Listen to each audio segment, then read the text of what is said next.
All right, Keith. Slab homes versus basement homes. First, well, which one's right for you, and what's the difference? Especially in the state of Michigan, because we tend to have those versus when you look at Florida, absolutely nothing because of the hurricane weather. Yeah. Some places don't have any any basements, right? So, okay, so tell me, what's the difference? Slab home, basically you're built right on the ground. That's the foundation, usually concrete all the way along the bottom. You don't have to dig anything into the ground and create, whether it's a 4-foot crawl space or, as low as a 8 to 10 foot basement. Yeah, so what are some advantages to slabs? They're a lot more energy efficient. You don't have to worry about heating a whole nother level of your house. Accessibility, mobility, you're able to not have to worry about stairs, trying to go upstairs, downstairs. You're mainly on one level, especially if we're talking about a ranch versus Sure. anything else where you might have other steps.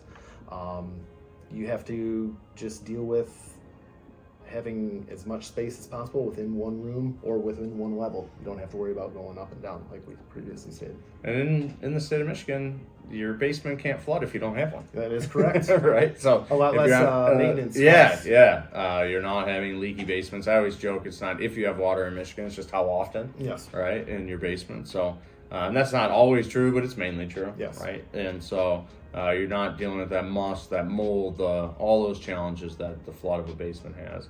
A slab also, a lot of the plumbing runs through that slab, that sort of thing. So the downside to the slab can be, if you do end up with a slab leak, which I had one on a property I owned, a slab leak recently. So they got to go and jackhammer down into that, fix whatever the leak is, because over time these things can start to move, and it's secured in concrete. So if the copper breaks, then you've got to go and find where that slab is, dig up the floor, break through the tile, all that sort of stuff. Earth is always settling, right? Earth is always settling. It's always moving. All right, what about a basement home? Basement home, you're able to have a bunch of extra storage. I'm sure you have 2 or 3 rooms yourself just for storage within your basement.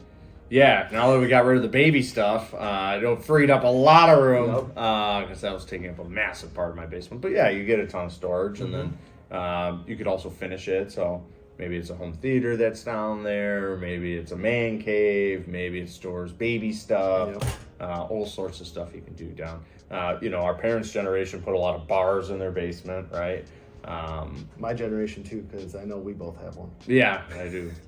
Mine's a walkout, fortunately, so it kind of feels like an additional floor. I would argue mine's like it feels like an additional floor because it is a walkout, right? So when you look at it at the back of the house, you would think that you wouldn't think of the lower level as kind of the floor or as a basement.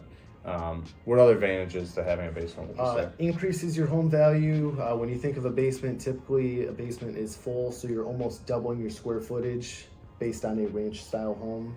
So you easily go from 1,000 to 2,000 square foot just based on a basement, and it's livable, usable space. It appeals to a broader market of people when you go to exit too. Less people are interested in slabs. More people are interested in basements in the state of Michigan. So if you have any questions on basements or slabs or what you should be looking for based on your scenario, go ahead and reach out. We'd love to walk you through that process. And if you want to learn more about anything real estate related, go ahead and like and subscribe for our channel. Appreciate it. Thanks.